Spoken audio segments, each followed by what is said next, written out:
Kader HMI harus menjadi garda terdepan untuk menangkal masuknya paham-paham radikalisme, paham-paham yang tidak senonoh di Republik ini, begitu.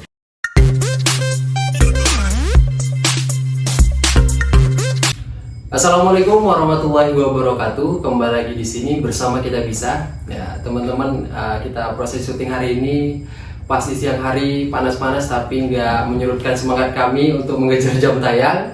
Dan untuk lebih semangat lagi, jangan lupa teman-teman like, comment, and subscribe agar kami lebih banyak lagi menginformasikan terkait mengenai video-video yang inspiratif, edukatif, yang pastinya mengundang narasumber yang menginspirasi kita semua.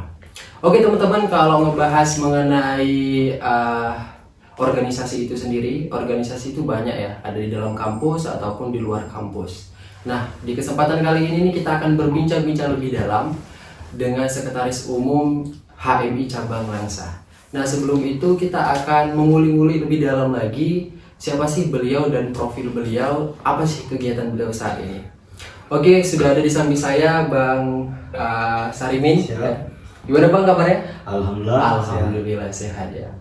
Oke Bang Sarimin, biar lebih santainya nih kita enaknya panggil Abang siapa? Bang Sarimin aja memang namanya. Bang Sarimin atau Bang Min ya saya. Oke, Bang Min ya.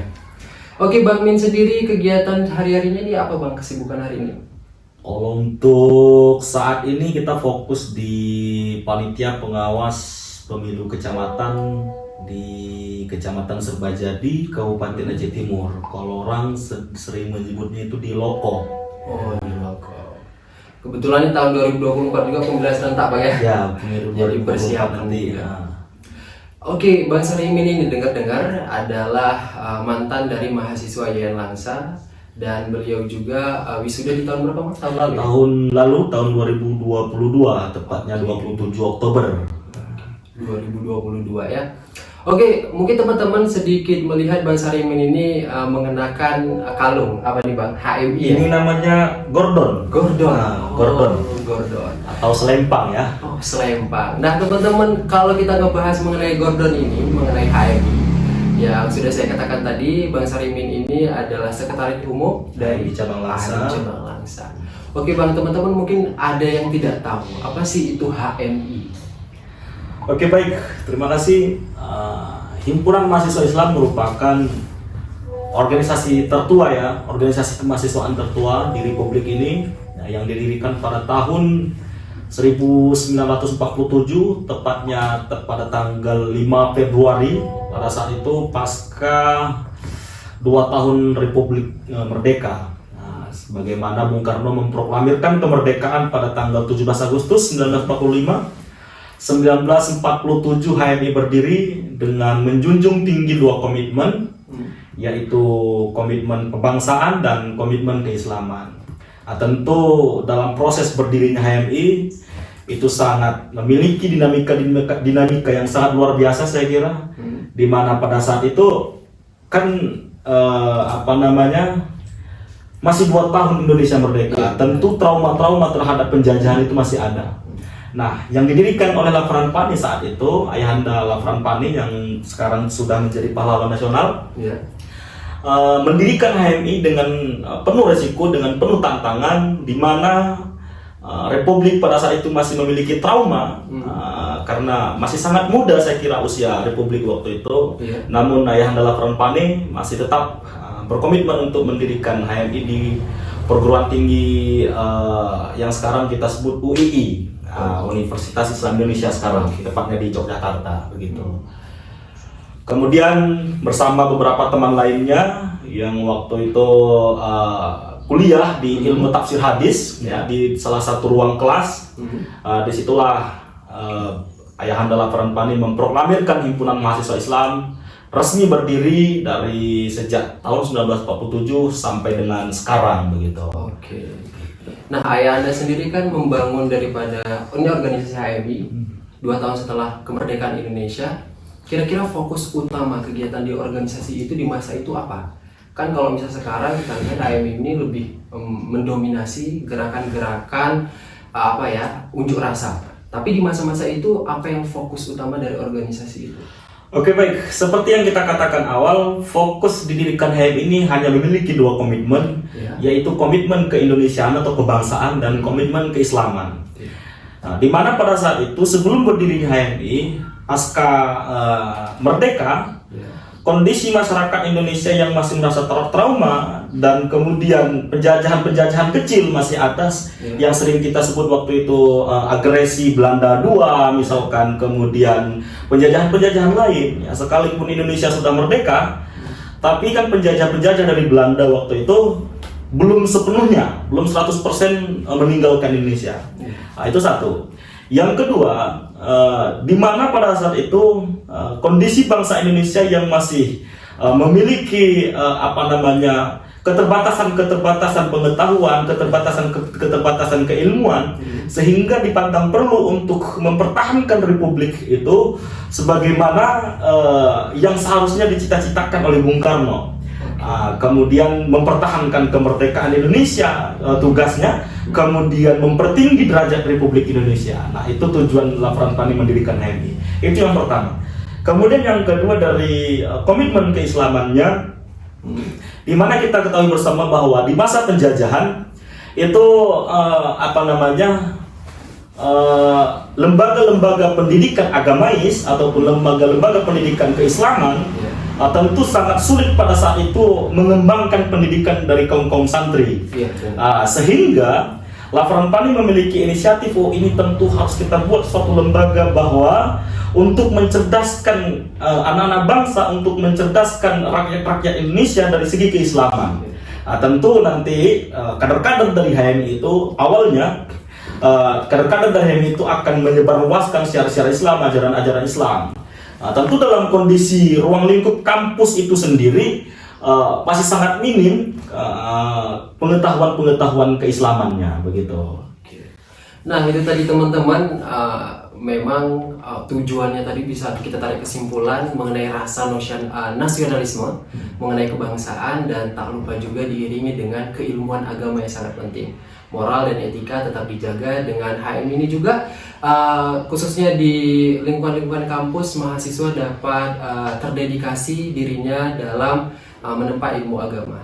Oke Bang, kira-kira HMI sendiri itu pusatnya di mana, dan saat ini cabang ataupun bagian-bagiannya itu udah sampai di mana saja Pak? Oke, baik, untuk pusat HMI itu di Jakarta ya, Jalan Sultan Agung nomor 5A, nomor 5A untuk 25A nanti kita ralat. Itu tepatnya di Jakarta. Kemudian untuk dia ada namanya struktur organisasi dari setingkat tertinggi sampai setingkat terendah. Nah, di tingkat tertinggi itu kita sering menyebutnya itu pengurus besar atau PB. Kita singkatnya PB. Kalau di organisasi lain itu namanya pengurus pusat, begitu. Kalau kita menyebutnya pengurus besar. Kemudian untuk membantu proses kerja pengurus besar sebagai perpanjangan tangan, maka dibentuklah BADKO atau Badan Koordinasi. Nah, ini biasanya ada yang namanya mencangkup dalam suatu provinsi, namun ada juga BADKO yang menaungi wilayah gabungan provinsi. Nah, itu BADKO. Itu hanya sebagai garis koordinasi. Kemudian ada yang namanya kalau setingkat kota itu ada namanya cabang, pengurus cabang. Jadi kalau di Aceh ini ada sekitar 12 cabang. Ada cabang Banda Aceh, Aceh Besar, Loksmawi, Maulaboh, kemudian cabang Abdia, kemudian cabang Langsa, cabang Aceh Besar, dan adalah beberapa cabang lainnya di Aceh. Kemudian sekitar 216 cabang yang sudah tersebar di seluruh Indonesia. Yang mau saya sampaikan bahwa Ayahanda Lafran Pani mungkin tidak pernah terfikir bahwa HMI akan seeksis ini, bahwa HMI akan sampai ke kota Langsa. Tentu Ayahanda Lafran Pani tidak pernah berpikir seperti itu. Namun karena kita kader-kader HMI terus menjunjung tinggi komitmen dua itu tadi, keislaman dan keindonesiaan, sehingga sampailah HMI ke Langsa dan sampailah ke rumah Bung Fahlevi. Ya, di channel itu bersama kita bisa. Nah, rahasia teman-teman, kita di sini syuting kebetulan di rumah Bang Fahlevi. Oke, Bang. Untuk di Langsa sendiri, abang kan menjabat di cabang Langsa. Kira-kira struktur organisasi HMI di Langsa itu seperti apa? Oke, baik. Di Langsa ini unik, namun menarik untuk dibahas. Nah, itu HMI cabang Langsa ya, menarik tapi unik tapi menarik untuk dibahas. Nah, HMI cabang Langsa merupakan salah satu cabang terbesar di Aceh ya, salah satu cabang terbesar di Aceh. Ada, kita sering menyebutnya itu ada 3 cabang besar, Banda Aceh, Lok Sumawi, dan Langsa. Nah, di Langsa ini yang dipimpin oleh Ketua Umum Amiruddin, yang beliau dari komisariat dari Fakultas Pertanian. Kemudian saya sendiri dari Fakultas Usuluddin Adat dan Dakwah, berkolaborasi untuk membangun pengembangan-pengembangan yang perlu kita benahi di himpunan mahasiswa Islam di Langsa ini. Nah, di Langsa ini memiliki 9 komisariat. Nah, jadi kita ada yang namanya komisariat. Di setiap kota itu namanya cabang. Kemudian nanti kan ada kampus. Di dalam kampus itu kita sering menyebutnya itu komisariat. Nah, komisariat itu sendiri juga bertugas untuk membantu, kemudian kerja-kerja untuk menyukseskan kepengurusan di wilayah Langsa. Nah, kader-kader HMI cabang Langsa ini pasca pandemi COVID-19 itu sudah mulai apatis terhadap perkembangan isu-isu nasionalisme. Sehingga sudah jarang sekarang kita lihat isu-isu yang sangat sentral untuk kita bahas, namun sudah jarang kita lihat beberapa aktivis menyuarakan hak-haknya, begitu. Sehingga ini menjadi salah satu kemunduran, sebagaimana dikatakan dalam bukunya Bang Agus Salim Stompul, itu salah satu indikator kemunduran HMI itu adalah HMI tidak mau lagi terlibat dalam wadah-wadah intelektual, begitu. Nah, sehingga kalau saya katakan bahwa salah satu indikator kemunduran HMI itu bukan hanya 44, tapi sudah lebih, begitu. Melihat kondisi hari ini, kita hanya terlalu fokus terhadap akademis kita. Kita hanya terlalu fokus kepada nilai kita. Kalau tidak dapat A rasanya tidak puas. Kalau tidak dapat B juga tidak puas. Kalau bisa jangan B min. Sehingga peran fungsi mahasiswa itu sudah tidak tidak berada dalam poros yang seharusnya. Nah, yang kita ketahui kan, peran fungsi mahasiswa itu salah satunya yang menjadi kontrol sosial, kemudian agen of change-nya, kemudian iron stock-nya. Nah, seharusnya kita mampu mengambil posisi di mana menjadi penyeimbang, di tengah-tengah rakyat, khususnya kita berbicara wilayah Langsa hari ini. Kita harus mampu menjadi penyeimbang. Jadi kita tidak lagi berbicara tentang si Kristen, si Buddha, si Hindu, kemudian si kaya, si miskin, kemudian si ganteng, si cantik, si jelek, segala macam. Kita tidak lagi berbicara itu. Si berkunut, si tidak. Ya, ada yang berkunut, ada yang tidak. Kita tidak lagi membahas itu seharusnya. Namun kita sudah harus mampu menjadi penyeimbang di antara itu semua. Nah, itulah yang seharusnya kita bangun di kalangan mahasiswa. Sehingga peran fungsi mahasiswa itu kita bisa dapat clue-nya, kalau bahasa orang sekarang itu, bahasa clue-nya. Nah, sehingga tidak sia-sia kita kuliah. Memang benar, kuliah itu nomor 1. Nah, kuliah itu nomor 1, akademis itu nomor 1. Bukan berarti organisasi di nomor 2 kan, nah begitu. Nah, Bang, kalau menurut Abang sendiri, kira-kira terkait mengenai aktivis ataupun di beberapa keadaan, kadang mahasiswa ini terjun langsung ke lapangan, dan saya lihat juga HMI juga memang sangat menonjol terkait mengenai demonstrasi yang dilakukan di depan gedung DPRK. Kira-kira apa yang memotivasi HMI untuk turun ke lapangan dan ikut serta mengunjuk rasa itu sendiri, Bang? Oke, baik, terima kasih. Ini pertanyaan yang menarik, saya kira. Banyak teman-teman berasumsi bahwa HMI itu adalah organisasi yang paling anarkis. Karena tidak ada demo yang tidak ricuh dengan HMI itu. Tentu ini saya luruskan sedikit asumsi ini. Pertama, HMI itu bersifat independen. Arti independen berdiri sendiri. Arti berdiri sendiri tidak ada intervensi dari pihak manapun. Jadi kita bukan anak partai, kita bukan anak pemerintah, begitu. Jadi kita bebas. Kita bebas, kita tidak ada intervensi, kita memiliki kebebasan universal, kebebasan individu, kebebasan universal. Nah, sehingga dalam proses perjalanannya, himpunan mahasiswa Islam terus hadir pada sendi-sendi masyarakat untuk menegakkan yang namanya keadilan, kemudian untuk menegakkan yang namanya kemaslahatan. Nah, sehingga ini kan ada, kebetulan saya memakai atribut. Kalau singkat kita lihat atribut ini, teman-teman pernah lihat tameng polisi nggak? Pernah. Tameng polisi ya. Jadi kalau ini kita buat ukuran besar, berarti ukuran seperti tameng.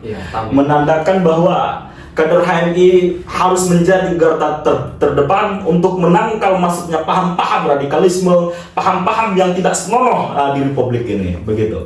Jadi kenapa HMI terus menjadi garda terdepan di setiap aksi, di setiap demo? Karena kita paham akan peran dan fungsi kita.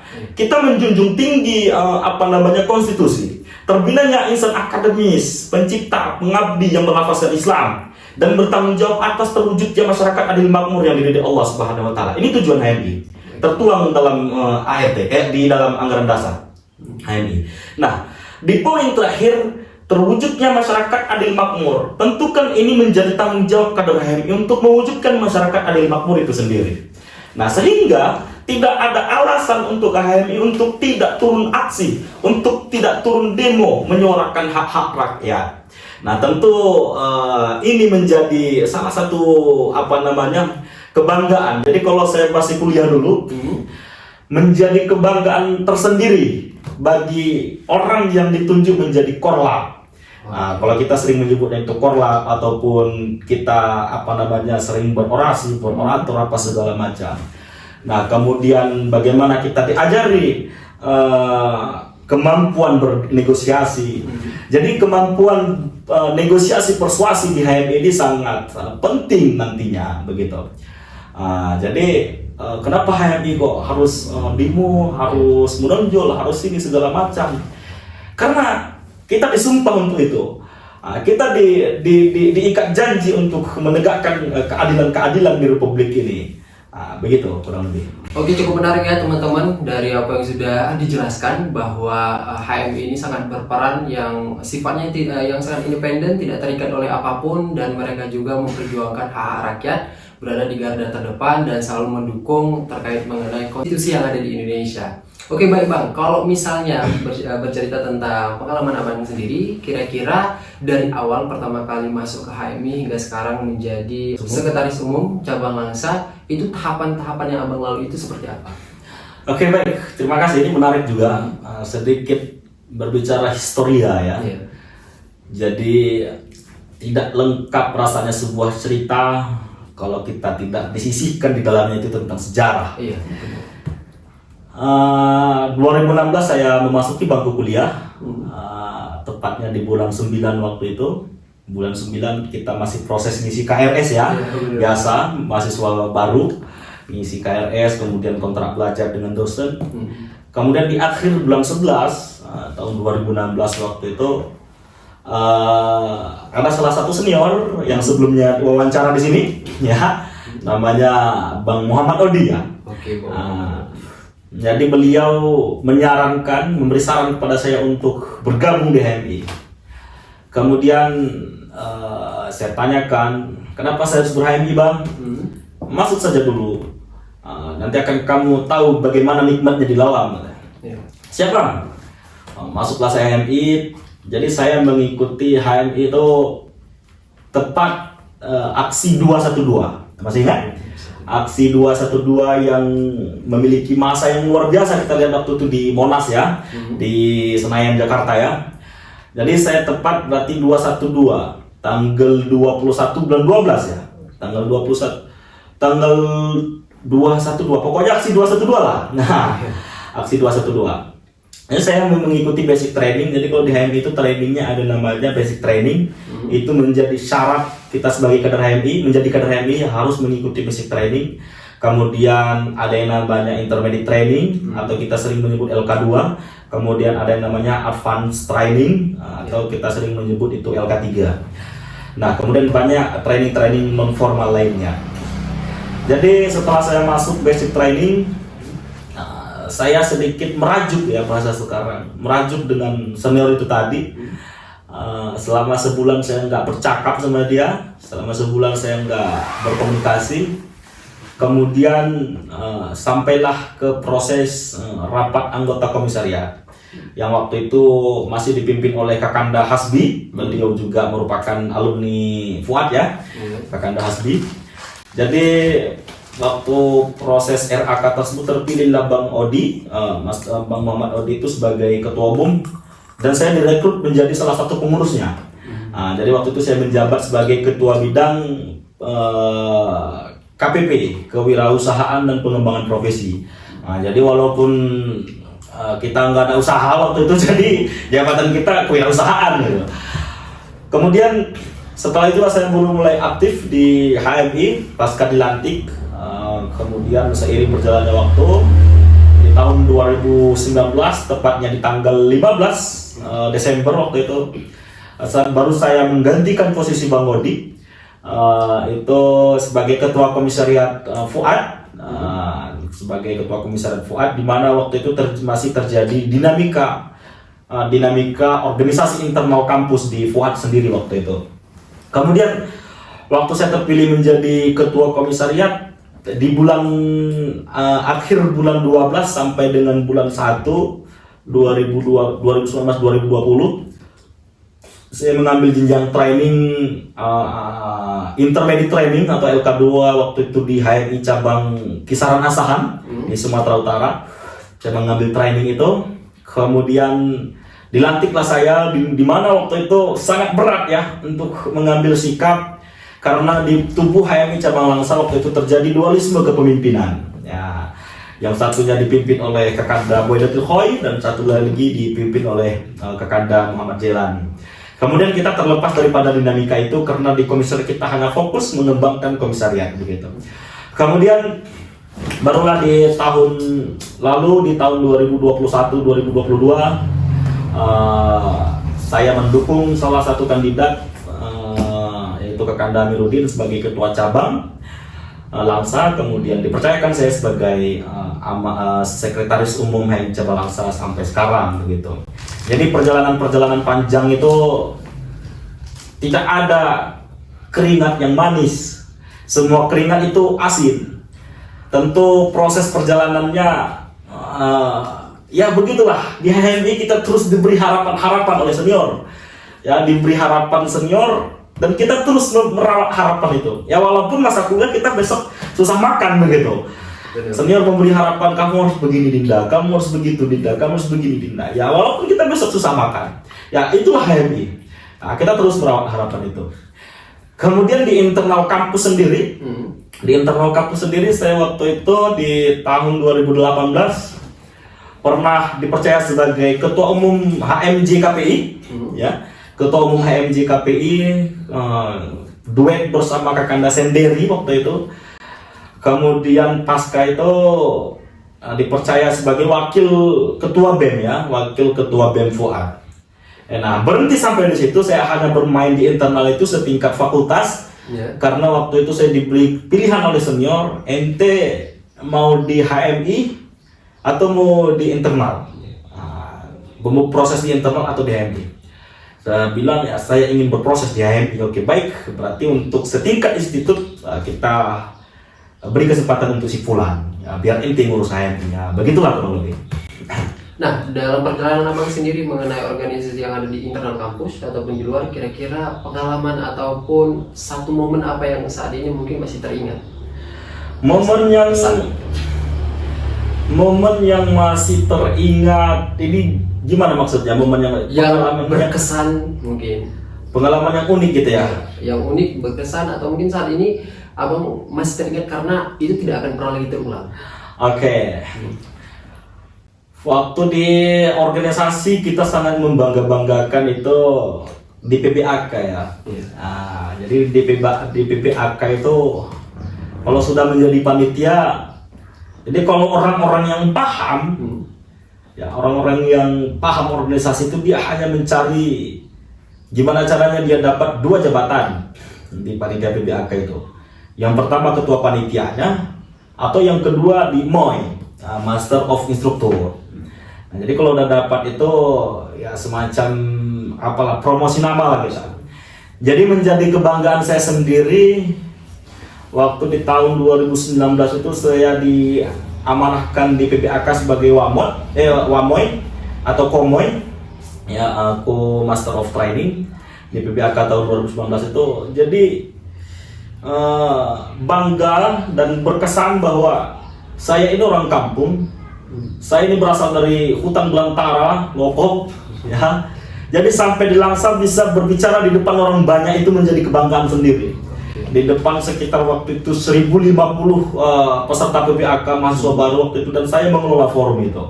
Jadi ini menjadi sangat berkesan bagi saya karena inti dari kita berorganisasi salah satunya kan itu mempromosi nama kita begitu. Personal branding, misalnya. Personal branding. Mencitrakan diri yang lebih baik lagi kepada orang banyak agar lebih dikenal. Ya, siap.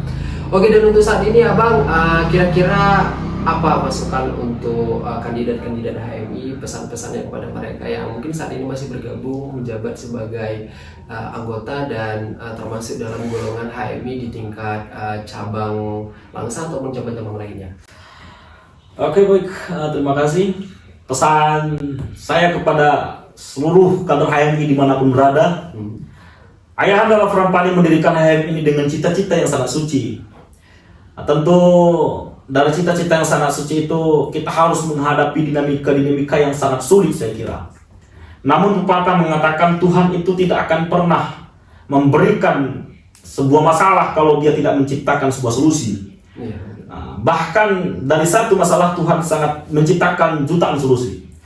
Oleh karenanya merawat himpunan, kemudian merawat lembaga ini menjadi tugas utama kita. Bahwa dari beberapa tokoh kita harus belajar seperti Munir, kemudian Kakanda Nurholis Majid atau Cak Nur, kemudian Kakanda Lafran Pani, bahwa siapa yang mau berjuang niscaya dia harus bersedia menanggung kerugian kecil demi mementingkan kepentingan masyarakat banyak. Sebagaimana tidak ada perjuangan yang susah, tidak ada perjuangan yang mudah, dan tidak ada kebahagiaan perjuangan sebagaimana tidak ada bahagia hari raya tanpa berpuasa. Tentu ini amanah Kakanda Arif Rosid yang sangat luar biasa saya kira. Ini menjadi tugas utama kita, junjung tinggi konstitusi himpunan mahasiswa Islam, dan teman-teman lain junjung tinggi konstitusinya, sehingga kita dalam organisasi memiliki arah dan gerak tujuan yang jelas begitu. Sehingga kita dalam berjalan, dalam bergerak dalam organisasi apapun itu, kita memiliki tujuan-tujuan yang saya kira sangat relevan dan saya kira sangat tepat untuk kita capai tujuan itu begitu. Oke, nah itu tadi teman-teman pesan dari Bang Sarimin. Mungkin cukup sekian perjumpaan kita. Terima kasih Bang sudah mau hadir dan mau berbincang-bincang bersama kita. Untuk teman-teman jangan lupa kepada kami like, comment, and subscribe. Dan sampai jumpa di channel YouTube Bersama Kita Bisa.